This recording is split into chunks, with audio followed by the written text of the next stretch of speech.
Good evening, everyone. Welcome again back, Andy. So we will be presenting to you our idea for the commons at the Delaware Gateway. But first, let's start with some introductions. So my name is Caitlin Keischer. My name is Cassandra Quinn. And I'm Nick Kennedy. And first and foremost, I'm going to go over a quick agenda with you. For our vision of the commons, I will be presenting that to you. Then Cassandra will take it over and talk about the property and the surrounding areas, and Nick will dive right into the finances with you. But first, let me plant an idea in your head.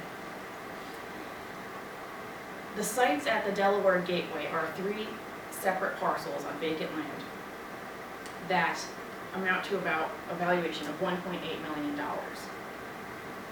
And it's on the cross sections of Lark Street, Morris Street, and actually Delaware Avenue. And from about Lark Street west, this entire area is a residential neighborhood. So when we were observing and researching this area, we really wanted to keep in mind what the community has and what it's lacking. And something that we think that would really serve the community is relevant, keyword being relevant, retail space, something that serves that neighborhood.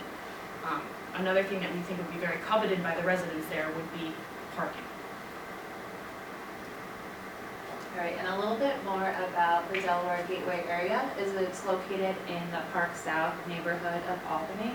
So like Caitlin said, between Delaware Ave and Lark Street. And this is a very popular area of Albany. It's known as the heart of Albany. There's lots of restaurants, bars, coffee shops, and local events that are held there all year round. So a few are Art on Lark, Lark Fest, and the Santa Speedo Sprint. So with that said, it is a high foot trafficked area. And there's also a few community associations that are tied to the area as well. So one of them being the Lark Street Business Improvement District and the Park South Urban Renewal Plan. So these entities kind of came about a few years ago when they noticed that this area in Albany was being a little bit underserved. So they worked with a lot of construction programs that are going on to kind of keep building on the area. And they don't want to see the wasted potential of this Park South neighborhood. And as Caitlin mentioned, we think that parking is a huge problem in Albany, as I'm sure the rest of you do too. So we think it would be very beneficial on the small lot to put in a small parking lot. And there is also some public transportation options in the area as well. So some people might opt to not have a car in the area just because of the parking. And there is a bus stop that is towards the top of the property. That is Delaware Ave and Elm Street, and then the bottom down here, which would be Delaware Ave and Myrtle. And when talking about the apartments that we want to build, we want to make sure we have a target market for people to move in. So that would be young professionals, current employees of Albany, and younger couples and singles in the area. These are people who would be more likely to be renting rather than owning a home. And we just wanted to do some quick data. So we looked at the number of non-farm jobs in the capital region from the past 10 years. So there's been quite a bit of economic growth in Albany, and there's actually been about 30,000 jobs added to the area in that last 10 years. And so we think there's a need for apartments in the Park South area just because of the increasing growth in jobs in the area. So we looked at the median age of the Albany resident is about 31 years old, which would be considered an elder millennial. So currently culturally going on, millennials are pushing off having children, buying a home, and they're opting to rent rather than purchase a home at this time. So we think that this area would be a great place to put in apartments. It's close to Albany Medical Center, to Washington Park, the grocery store, and it's also close to the colleges. Many popular bars and restaurants are in that area as well, so we think it would be well suited for this type of resident. I know just from my job, I do a lot of recruiting for my company, and many of the employees that have actually relocated to the area have opted to live right in this park stop area just because they liked the area, they liked what it had to offer. All right, so we've talked a little bit about the vision and we've talked about the surrounding area, but what exactly are we suggesting? Three main things: parking, retail, and apartments. The goal here is to serve this neighborhood. We don't want to inhibit the neighborhood. So parking would be, like I said earlier, very well coveted for this community. And what we want to do with these two lots here is put, like I said, relevant retail space. And we leave that up to the developers to decide what that should be. However, if we put retail space on the ground level of these two properties that caters to just this community, and we put apartments on top of them, we're not turning them into strip malls, we're not turning them into shopping malls.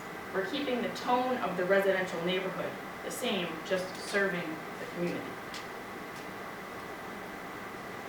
All right, so getting to some of the constraints for this site, one of the biggest ones is that it's split into 3 sections across 5 properties. So those 5 properties will be acquired, but they are still split up into 3 sections, divided by Lark Street and Morris Street. It's also very close proximity to Hackett Middle School. If you're trying to have a project that's, geared towards the community, that's something you have to account for when you're bringing in different retailers. There's a historical building on one of the parcels, which can be somewhat limiting if you're trying to get rid of it entirely, but luckily we're not trying to do that. And then there's the vacant Boys and Girls Club on the medium-sized parcel, and the only constraint there is really that we want to knock it down and have to pay to do that. So getting into the financial needs, right off rip, it's going to be about $1.8 million to acquire the land. And then when we go to put in the parking lot, assuming that all 3 of the properties in the small parcel are being used for parking, that'll run us about $207,000. Renovations on the firehouse building, we estimated those to come to 2.43. We're going to revisit that number there. Demolishing the Boys and Girls Club, we estimated that would cost us about $100,000. And new building construction on the medium and larger sized parcels, we estimate to run about 3.75. And now we estimate that that this project will be eligible for tax credits and grants totaling $1.57 million. And so that would bring the total to be covered by equity or loans down to $7.3 million.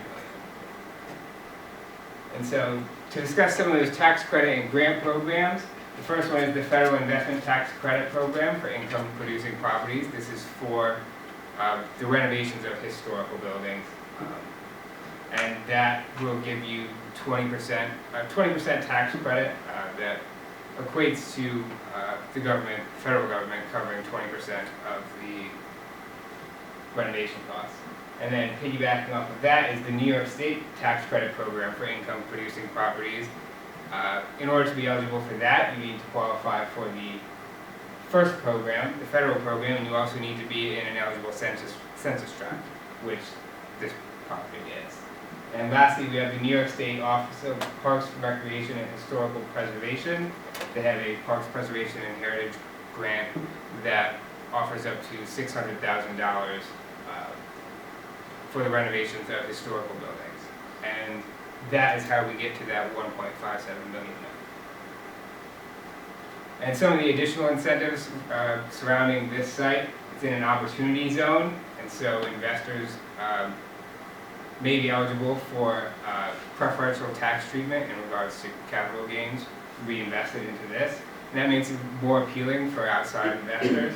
It's got close proximity to Albany Medical Center. They have a history of investing in this area in the past like 10 years, I think. They've invested hundreds of millions of dollars into the Park South neighborhood. And then there are also the IDAs, IDA pilots. That's a payment in lieu of taxes, and there has been numerous projects over the past few years that have received similar agreements with the city. Okay, so circling back to the vision, why the commons for this area? Well, something that I hope I stressed enough is that we want to preserve the fact that this is a neighborhood. We don't want to bring in more foot traffic, we want to serve the community. There's this vacant land that is in their neighborhood that they deserve to see be utilized, and they deserve to utilize. So serving the neighborhood is the main goal here. Plus effective use of that property will bring value to that neighborhood.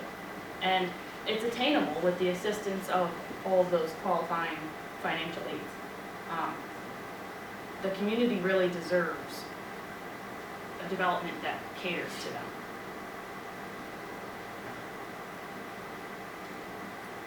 On that note, if there's any questions, we welcome them. What would the finances look like if the tax incentives fell through? It would be closer to 8.4 million that would need to be covered by equity and loans, and/or loans. And you think you could get the equity and loans to do that? That is something I'm still looking into. I would have to look into that and get back to you. That's a great answer. Because for a lot of those incentives that you're looking at, they carry what the state calls a but-for provision, which many of you who work for the state are probably familiar with. So if this project could fly with